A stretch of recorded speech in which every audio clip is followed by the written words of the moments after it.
Señor mío y Dios mío, creo firmemente que estás aquí, que me ves, que me oyes. Te adoro con profunda reverencia. Te pido perdón de mis pecados y gracia para hacer con fruto este rato de oración. Madre mía Inmaculada, San José, mi Padre y Señor, Ángel de mi guarda, interceded por mí. Este último día del año la Iglesia nos vuelve a proponer un texto que ya se proclamó en la misa solemne del día de la Navidad. Es el prólogo del Evangelio de San Juan, el primer capítulo de ese Evangelio. Y es un texto tan importante que antes se recitaba en todas las misas. En este prólogo se anticipa la perspectiva desde la que San Juan va a narrar su Evangelio. A San Juan Evangelista se le suele representar como un águila, porque así como el águila vuela alto y tiene una mirada penetrante, el Evangelio de San Juan cuenta las cosas desde muy arriba, de una gran altura teológica. El de San Juan fue el último Evangelio. Se escribió algunas decenas de años después de los otros tres, y después de mucha oración personal y de mucho asombro, fruto de la meditación de los misterios que Jesús le había revelado durante su vida.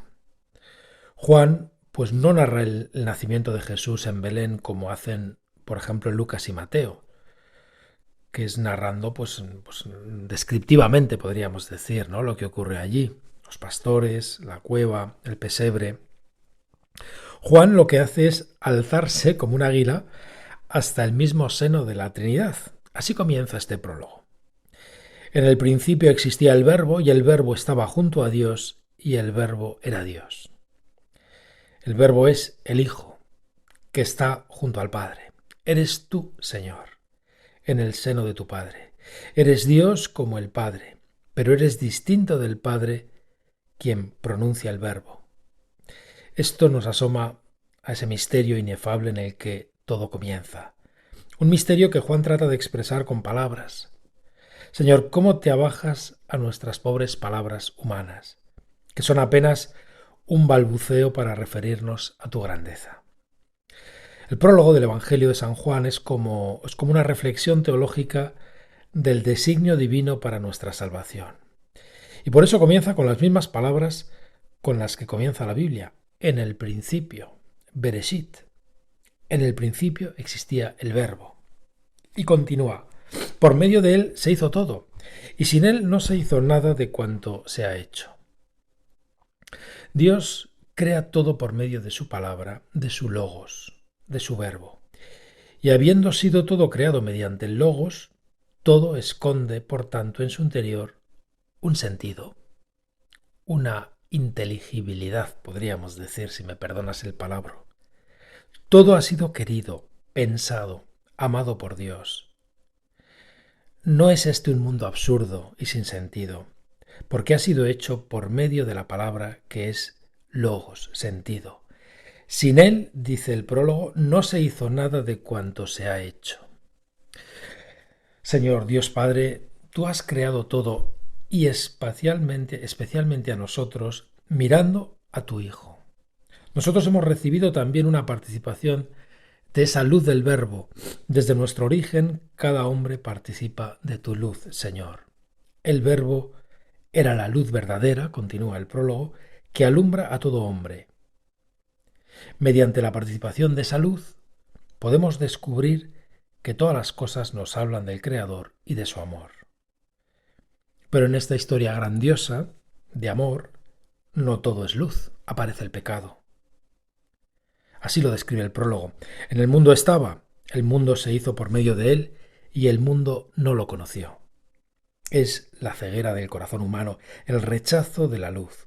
Un eco de ese rechazo está en la posada de Belén, en la que no hay sitio para ti, Señor, para el Verbo encarnado. No hay sitio para la luz en tantos corazones. Otro eco de ese rechazo es la cruz. Crucifiquemos a la luz, gritan cientos de gargantas cegadas.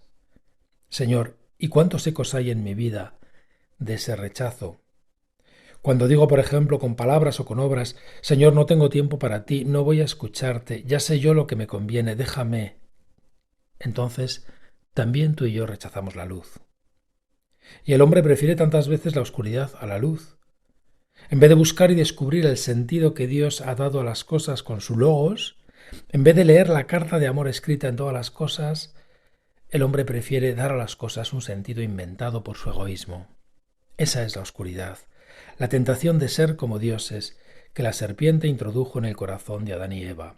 Sed como dioses, olvidaos de descubrir al Verbo de Dios en todo, escucha solo la voz de tu egoísmo, ponte en el centro, dale tú el sentido que más te convenga a las cosas.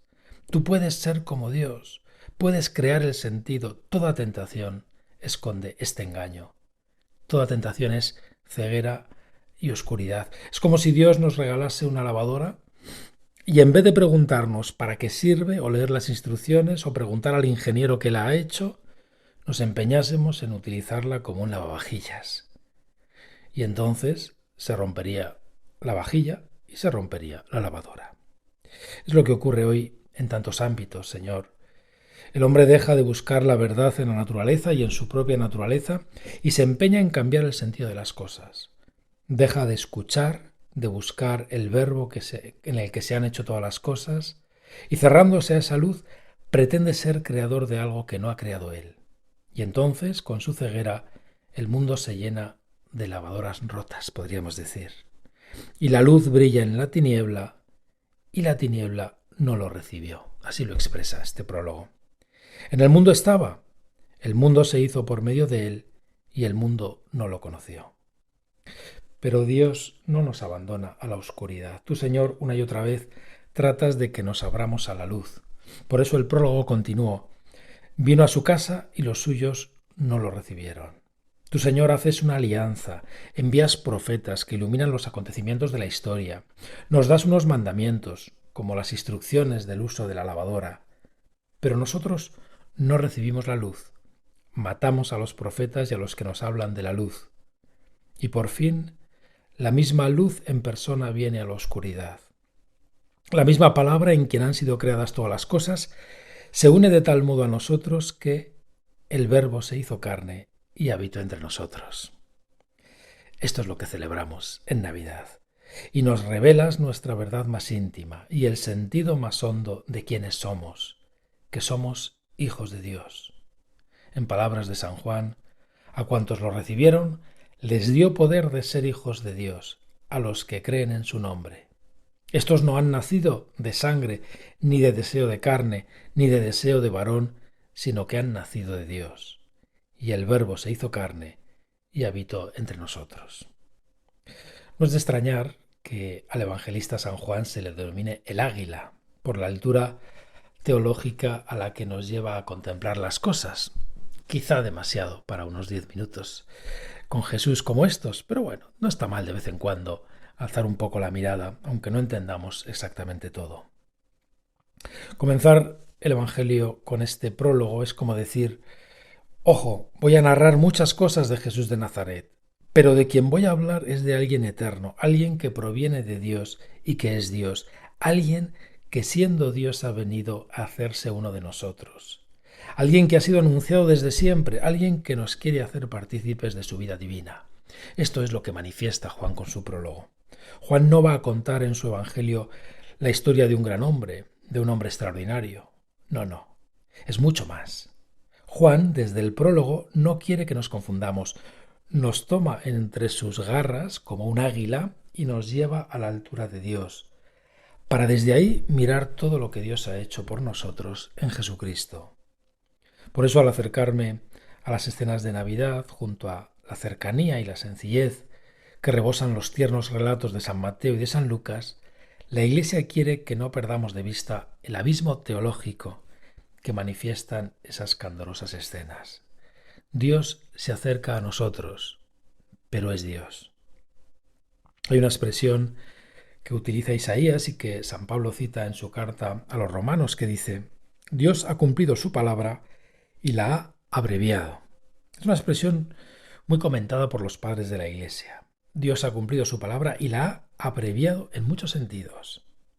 La ha abreviado porque un pequeño niño balbuceante encierra toda la verdad de las Escrituras y recapitula toda la historia de la salvación, toda la historia de creación y pecado, de promesas y de cumplimiento, de pecado y de amor.